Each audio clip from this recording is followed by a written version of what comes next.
Hi, this is Dan Gilmore of Supply Chain Digest and the Supply Chain Television Channel, back with another of our supply chain thought leaders discussions.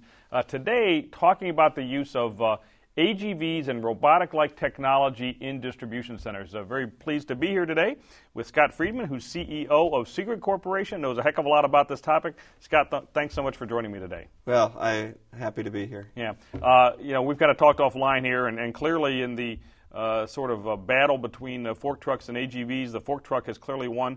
Not much use of AGVs in the distribution center. In fact, the vast majority of distribution center managers don't even really think of AGVs as part of the toolkit they might even look at.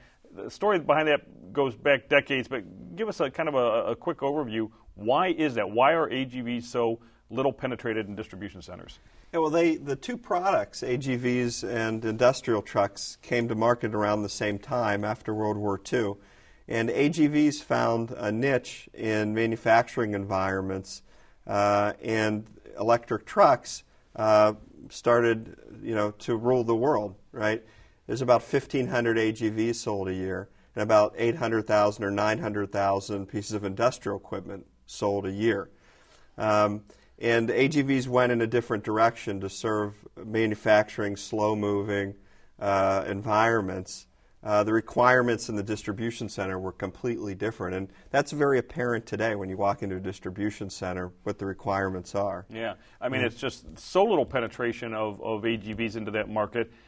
Is that just the way it is, or is there a way that AGV-like technology with certain changes, could you believe actually be a lot more applicable in those kind of dynamic distribution environments? Well, certainly.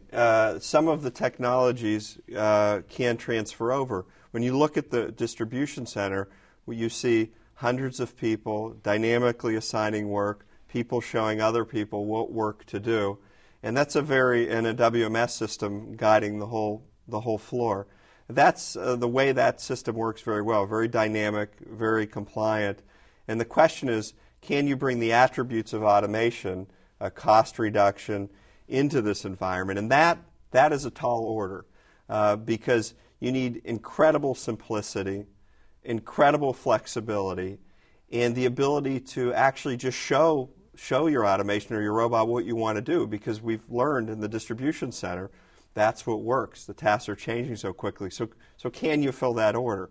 Can you actually have automation work like it works in a distribution center? Yeah, and I think price points are an issue too. I mean, traditional AGVs have been pretty expensive. That's right. It seems to me that you need to, I believe the cost curve probably needs to bend down a bit. But if those things came together, there's no reason why, from my view, there shouldn't be more interest, because the labor situation continues to be a big problem for most distributors, both from a cost perspective and just an overall headache perspective, the demographics, all those kind of things. So it seems to me that the time is right to look at this if we can get these sort of attributes you talked about, or the attributes of a traditional AGV, amended in a way that becomes more workable for a distribution center manager. That's right. There's two main things driving it. One is the eternal dictum in the supply chain, which is try to eliminate the non-value added work. And in distribution centers, there's a ton of non-value added work still going on.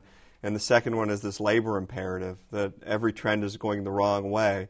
The core resource you have, the labor, is getting more and more expensive for the same productivity and throughput. And so that's really the setup to try to bring a new product category into the space. Yeah. Well, I know Seegrid has done, based on a whole bunch of engineering and research work over years, you brought to market some solutions in this that I believe really are truly innovative. Tell us a little bit about how Seegrid has attacked this problem. Yeah. Well, we came at it from the distribution side, which was what's right about what's going on in this space. And we created our products, we call them robotic industrial trucks, because they're really more industrial truck than they are AGV or any of those predecessor technologies. How the batteries get changed, the quality and durability of the equipment, and all those things. What we wanted to bring into the space was an ability for people on the floor to actually deploy automation and then benefit from about a 90% cost reduction on the floor from the product. So leave everything behind from the 50s and the lab coat world of automation and science you've ever heard of, and try to bring just the bits that are important into this world. And the technology stack is very high to pull this off, frankly. Yeah. What are some of the key new technology that you've brought to bear to make it work? Well, the number one thing is there's cameras on our industrial equipment. Now, there's usually not cameras on the industrial equipment you buy, but these are the eyes of the equipment making it a piece of robotic equipment.